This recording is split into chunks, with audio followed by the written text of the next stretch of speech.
I see we have a couple of representatives from our elected official office. Michael Benetti from Councilor Edwards' office. Anything to say? Hey everyone, Michael Benetti from Councilor Edwards' office. No updates tonight. You're listening. Go back to council. Thank you. Thank you for joining us. And Maria Lanza from the Mayor's Office of Neighborhood Services. We do have a couple updates. Hi everyone, Maria Lanza, Mayor's Office of Neighborhood Services. Just a couple updates from the city. So about a week and a half ago, Mayor Walsh announced the capital budget plan, and so through the commitment to ensuring long-term prosperity and opportunity in all of our neighborhoods, but I do want to highlight the North End capital improvement. This round we got $1 million to Christopher Columbus Park, and that's for playground renovation, play structure, safety, new pathways, drainage and signage, and other infrastructure mitigation. $1.5 million to the North End Branch Library to assess the existing interior and exterior physical conditions, and how to aptly supply the branch for the future and design a new kind of concept for internally. So taking the whole internal, what can we do better?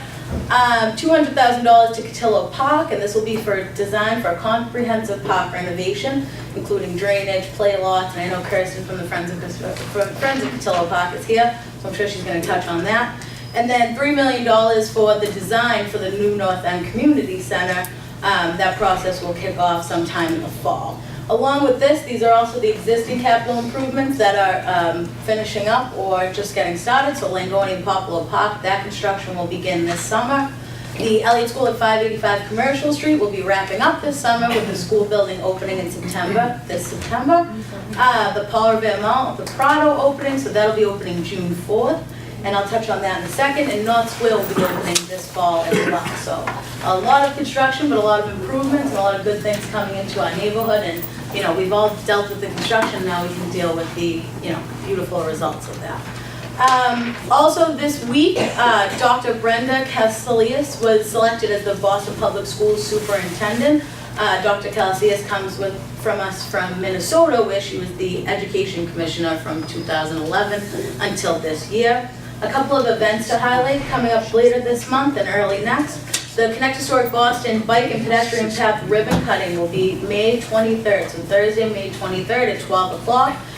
This ribbon cutting will take place on the Blackstone Block right on Union Street, and so please join Mayor Walsh in celebrating the completion of the Connect Historic Boston project, which also has a bike trail on Commercial Street in Atlantic Ave, which I know many of you have seen, expanded sidewalks on the Blackstone Block, and safety improvements on Joy Street and Constitution Road in Charlestown. And then lastly, Mayor Walsh's Neighborhood Coffee Hour is going to be Tuesday, June 4th at 9:30 a.m. at the Paul Revere Mall, the Prado, and this will also be the opening celebration of the Prado and its renovations. If you walk by, it's really coming together nicely, so we hope that you join the mayor for coffee and a plant and to enjoy the new park. And then just lastly, last weekend we had the City of Boston's Love Your Block Cleanup Initiative, and so I so want to thank all of the volunteers. I want to thank the representative's office for supplying us with some coffee and donuts, and together we cleaned a bunch of areas in the neighborhood, like Cotillo Park and the Elliott School Playground, and a couple of other streets and small corners. And so thank you to all the volunteers that made this possible, and we hope to host as many cleanups as you want, and there were some members of NEWRA here, so thank you, and a bunch of our other organizations. So other than that, that's it. Thank you, Maria. Thank you. Can questions be asked? Sure. As a result of the experience we had with the Nazaro Center, can I be comforted by your saying that the $1.5 million being given for the library is for a study of interior renovations? Yeah, it's an assessment. So they're going to look at what's working, what's not working, how can we make the library more accessible, more useful. And so then if we're going to redesign the library, that will be another process. In place? Yes, or the in library another there. place? Nope, they'll be right there. Thank you. You're welcome. I'm comforted. Thank you for your question, Victor. Any other questions for our representative? Can I speak a second? My name is Karen. I'm from Councilor Sabi George's office. I work for Councilor Sabi George. She's a citywide Boston City Councilor, and right now they're going through the budget process, and one of her budget priorities include making sure we have a nurse in every school, which we don't have, and she had a hearing earlier this year. The other thing is she organized the first Needle Take Back Day in the city of Boston, where we partnered with community health centers throughout the city.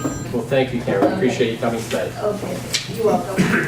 I have one or two announcements, but before I start, I neglected to introduce the rest of the executive committee in NEWRA. On my immediate left is our secretary, Jen Crampton, Mary McGee, our membership chair, Sue Beneveniste. On my right also is our treasurer, and Mary Holland, our sergeant at arms. So with that, I have one announcement. One of our sister downtown civic organizations, the Neighborhood Association of Back Bay, is sponsoring a panel on homelessness in Boston. And that's going to be on Monday, June 17th, from 6 to 8 p.m. at the Boston Public Library over in Copley Square, in a location there called Rab Hall. And it's going to be a panel discussion. The panel is comprised of both public and private representatives who work with the homeless here in the city. It's organized and sponsored by, again, Back Bay Neighborhood Association, and it's a subject that is important to everyone in Boston. I don't think there's any neighborhood that's isn't dealing or struggling to deal with the homeless issue. So hopefully it's a subject you're interested in. If you'd like to attend, I've got some flyers up here. And you can also get more information on NAB.org's website. We'll move on to our committee reports. Leading off for us is Victor Bronya, the chair of our Zoning and Licensing Committee. Thank you, Dave. I have 5 items to report on. I'll try to do it quickly so as not to put you to sleep, but if there are any questions along the way, please let me know. Starting with the oldest and coming with the newest. The oldest is a year ago, 97 Salem Street, which is the one-story building. Is it immediately adjacent to Antico Forno? Anyway, it's up Salem Street from the corner of Parmenter on the left. There was a proposal brought to the ZLC committee on April 24, 2018, a year ago, to build a building on top of that. It wasn't brought to NEWRA for a vote because there was strong objection from neighbors who would be affected by blocking of light and air. Attorney Toscano tells me that he has revised plans and would like to have it on the agenda for next month, for June,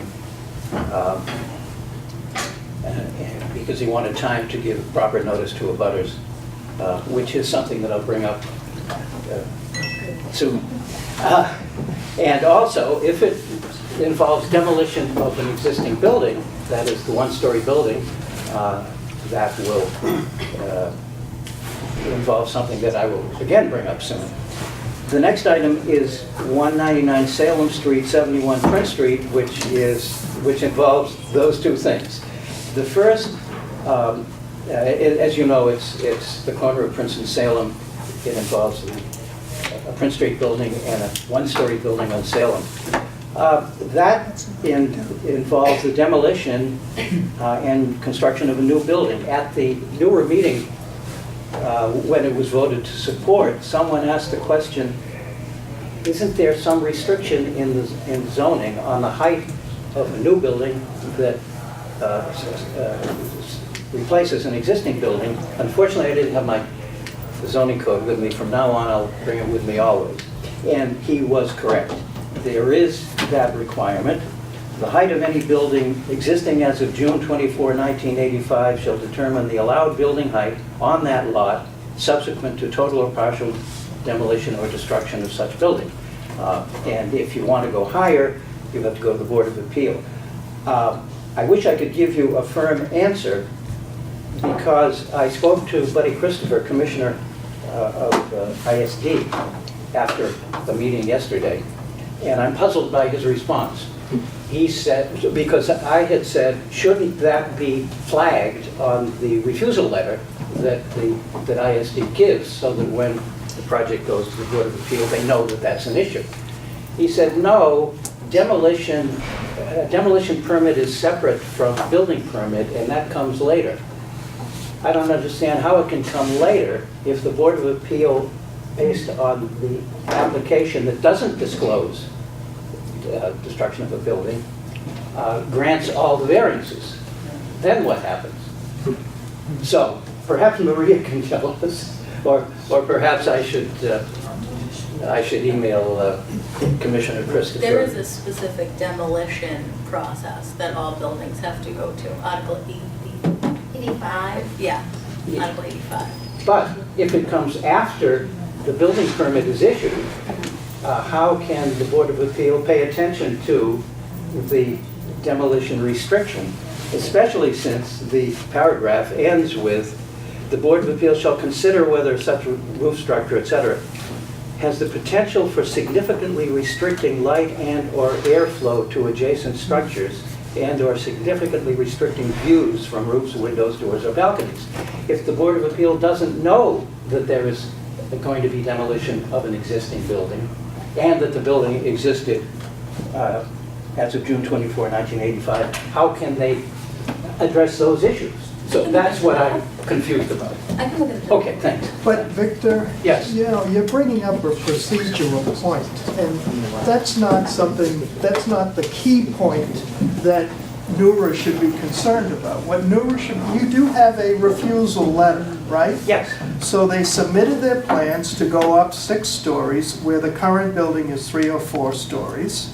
It's clear from the zoning code, for the protection of others, air and light and views and all of that, it says it right in the code, that they have to go before the community and before the Board of Appeal to, because the community process always precedes the Board of Appeal decision. It should. And you need a Board of Appeal decision in this case. So we heard at the last meeting, neighbors next door complaining about the loss of light and air and obstruction of their windows and all that. We raised the issue about this needing permission to go to a higher height than the current height. We were told by the lawyer, no, it's not a requirement. It doesn't it's essentially by right to go up to 55 feet, right? Essentially, he's saying it's by right that they can go up to the height limit of 55 feet. You know from the zoning code, it isn't by right. We were misled. And had we known that this is a requirement for the zoning board to review the loss of light, the loss of air, and we have a neighbor saying, I wasn't informed and I'm going to lose all sorts of things, I'm going to have impacts to my building. Had we known all of that, I'm not sure we would have voted to support that project. So forget the demolition, that's a red herring right now. We need to deal with the issue of the refusal letter was inaccurate. It missed this part of the code, apparently. It should be rescinded. The ISD should rescind the refusal letter, issue a new refusal letter, and have it come back to the community process. May I back off and turn it over temporarily to our Vice President? What should we do? Yes, I think that's the appropriate approach to take. Well, haven't you already notified the ISD that we were asking them to reissue a new letter? Yes, and I've received no reply. I left a phone message and then an email 4 or 5 days ago. I think we should proceed on that tack and get a response from ISD. We'll make sure. Thanks. And when's the Board of Appeal hearing? Well, that's the problem. I believe it's the 21st. To May 21st was the date. The May 21st Board of Appeal hearing has been moved to June 4th, though. So that came this week. Oh, So- It's still before our next meeting. Right, no, I'm just saying, I'm just Okay. putting it on. you mean for this item or? For the whole the whole Board of thing. Appeals Oh, agenda has okay. been moved. to Okay. May So, 21st. if we don't get an answer, if they don't rescind and reissue a correct refusal letter, if we don't get the opportunity to review this again, then we need to send along with, or as part of the letter that says we voted on a certain date, we need to indicate that we voted on an incorrect refusal letter, and therefore an incorrect appeal, a lacking appeal. Okay, if that's the consensus of the meeting, So this can is a we have a democratic hand vote? organization. If you'd like me to do that, I will do that. Yeah, we were misled. Yeah, we were misled, Or yeah. lied to in more. I mean, the vote certainly the vote could change, but it sounds like, and I was at the meeting, that the issue was discussed at pretty good length about the light in the air. So whatever the letter really No, it wasn't said- discussed at all. Well, I mean is that we did discuss the impact on the neighboring property. I mean, we did discuss it, and We there still was a voted- majority vote. We vote on an appeal. That appeal was not correct. It needs to be corrected Correct. so that we can vote on an accurate appeal. I mean, Absolutely. We have, I think, 3 pretty loud voices in the room right now that have that opinion, but we did have a majority last meeting in favor of it. So we need to take a vote. And we have a very different, I think, makeup of the room tonight, maybe because of the Bruins game. Yeah, but, excuses. We need to take We're a gonna vote have to end because the we need to discussion move here. forward on In the this. interest of time, we're gonna end the discussion here, but we will take a vote, show of hands, in terms of whether we pursue getting a new a letter from Refusal letter. ISC, refusal letter, or we stand by the original vote. So if you're in favor of standing by the original vote, raise your hand.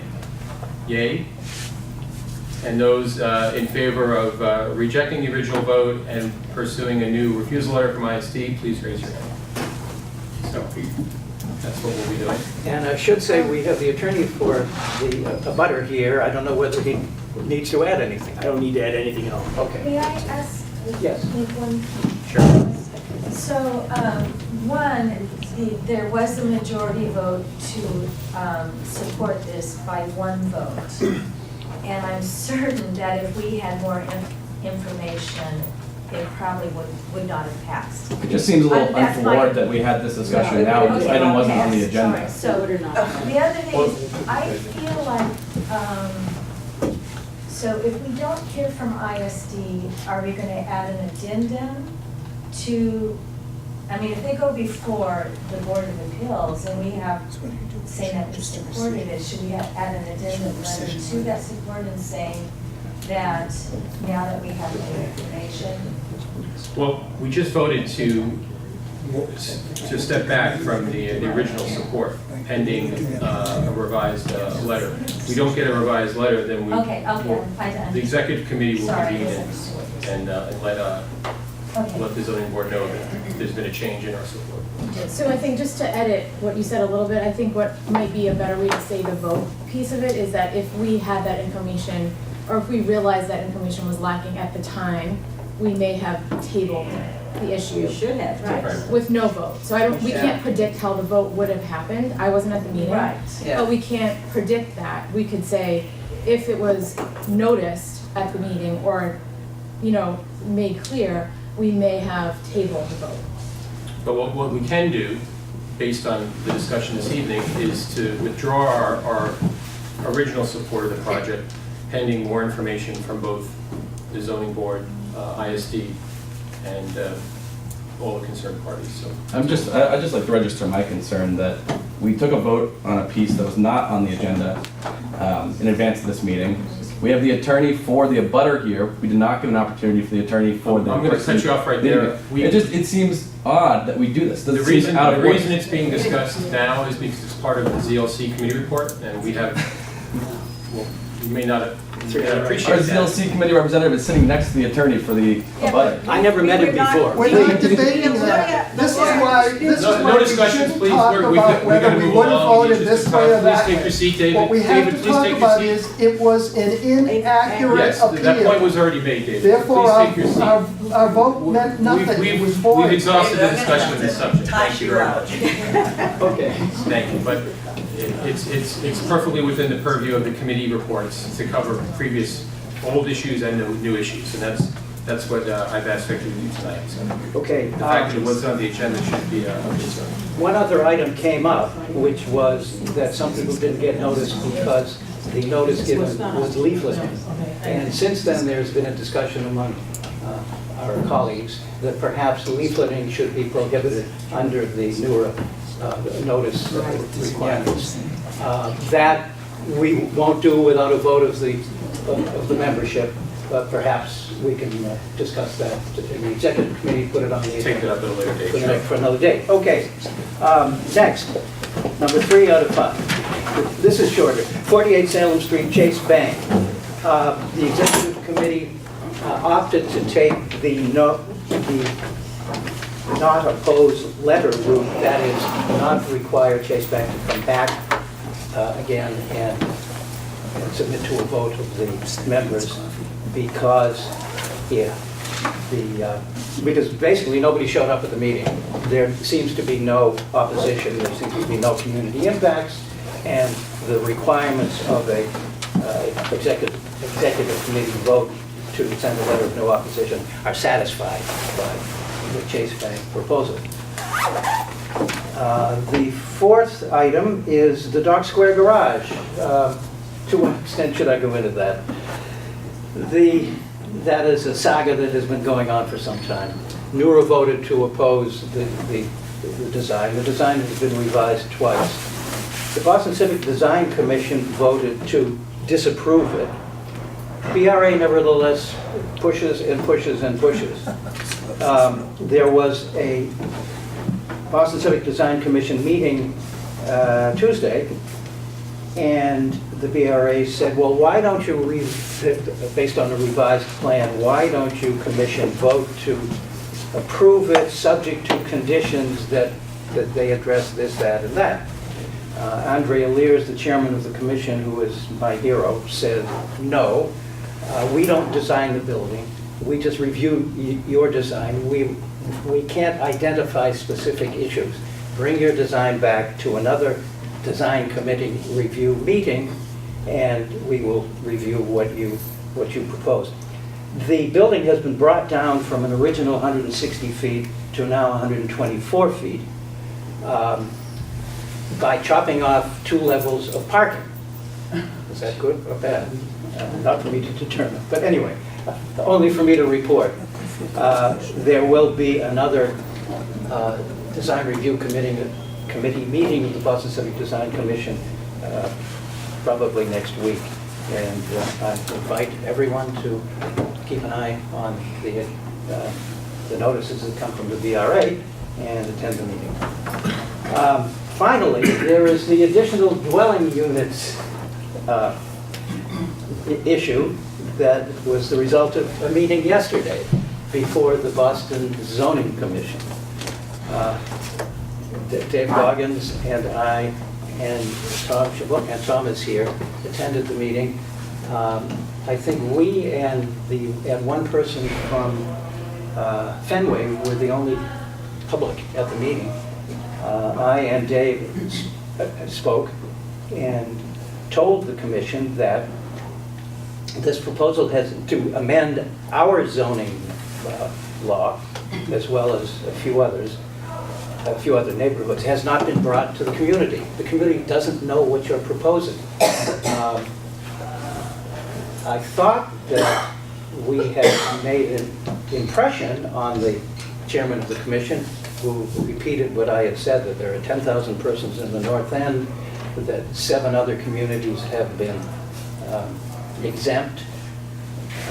Why shouldn't the North End, shouldn't there be a community process in the North End? But then they voted unanimously to accept the amendment to the zoning law, which would include the North End.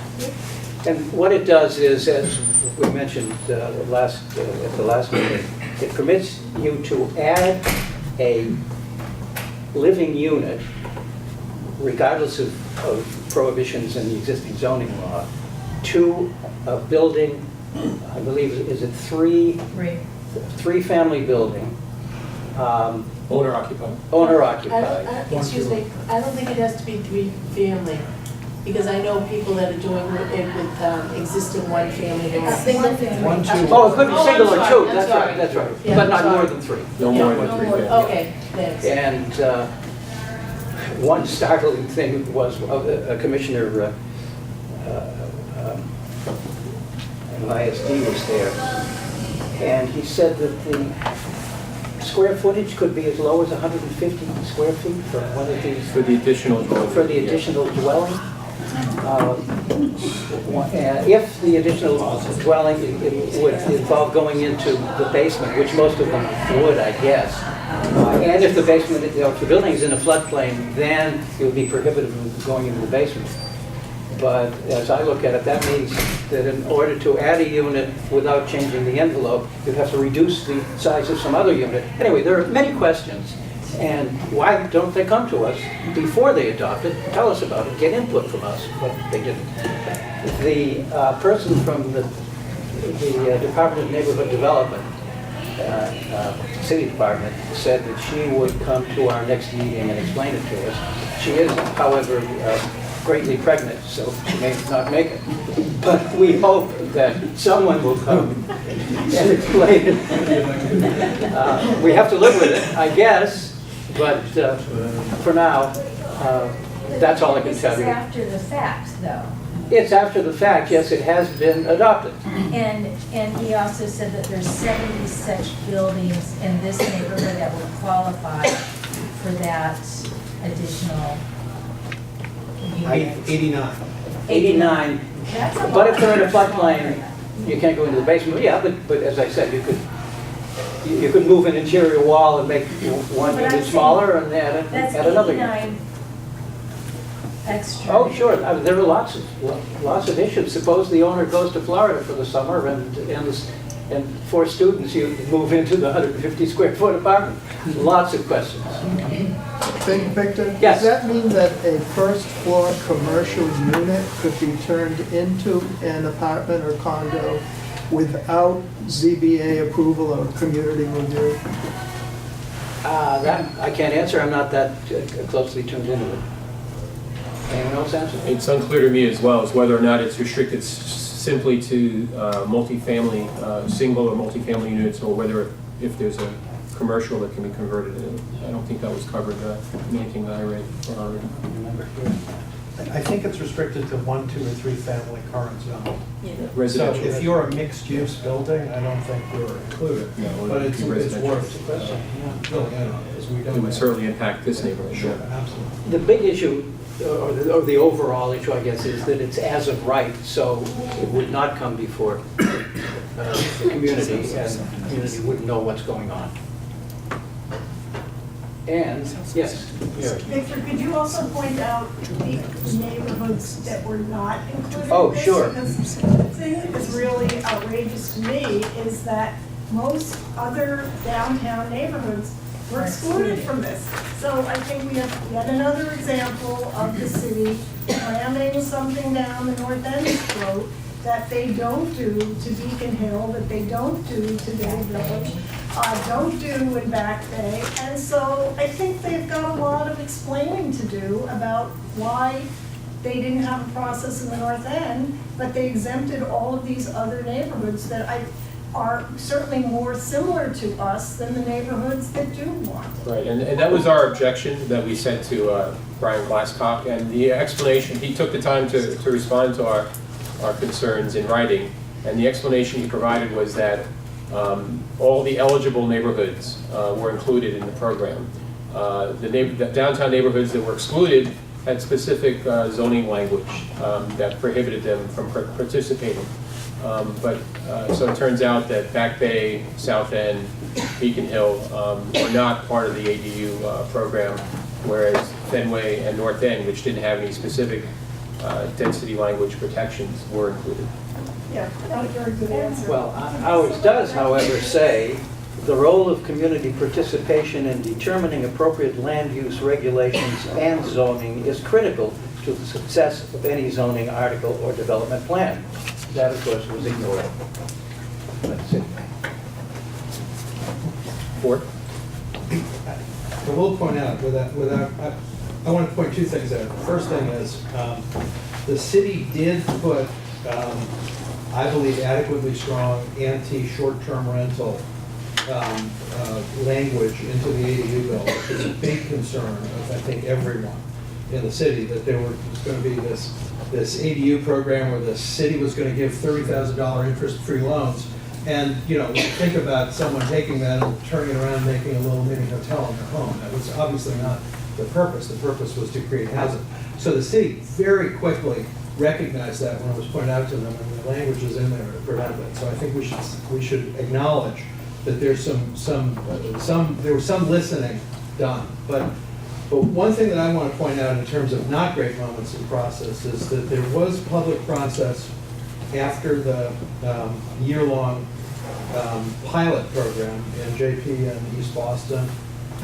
There was a meeting in Alston, and I believe there was a meeting in Hyde Park. There was a presentation that actually showed the neighborhoods that were going to be included, and actually that was incorrect. It included Bay Village, which actually is an excluded neighborhood. Right. And there were some other inaccuracies, such as the short-term rental position, which originally in the Hyde Park meeting, which was the first of the two meetings, was represented by the BRA as being an allowed use for ADUs, and that's sort of what got the alarms up in the city. Again, to the city's great credit, quickly changed that. But I think that the BRA and the city itself were not necessarily on the same page on all of that. So, I mean, it wasn't great moments in process. It was sort of weird that the handful of neighborhoods that would be affected didn't have their own process. There were only these two meetings that I'm aware of. Maybe there are some others that happened beforehand. You know, well, again, that was outlined in our objections to the DPTA. So hopefully we'll be successful in getting a representative to come and explain and answer a lot of these questions that we still have about ADUs and what the impact will be. The BPTA doesn't think there'll be a huge impact based on the number of applicants they've received already during the pilot project period. And again, they point to the number of eligible units in our neighborhood, less whichever ones are located in the floodplain. So although no one's anticipating a rush of conversions, the fact that we'll have no way of knowing going forward, because it'll all be as of right and not subject to community review, still remains a concern. So we'll see if we can get some more answers out of the city on that topic. I'll make sure someone comes. Great, thank you. I mean, Buddy Christopher has also indicated that he's probably figure out some system to make sure people are notified, even if they are as of right. The one thing I want to say also about this whole thing is there was a more than year-long pilot process with a pilot in a couple of neighborhoods, but a publicly, displayed pilot project about a possible citywide zoning change. That was like being flashed on the Boston's, the BRA website and other places for about a year. And I think if people say, there wasn't notice and we had no idea, it's just a good rule going forward would be do a quick scan for pilot projects which are intended to change zoning codes in all neighborhoods and get ahead of them rather than be surprised when the pilot ends and all of a sudden it's, you're living under that pilot's successful outcome. Something to keep on the radar for sure. Thank you for it. All right, since we're behind The schedule. CLC committee report is concluded. Thank you.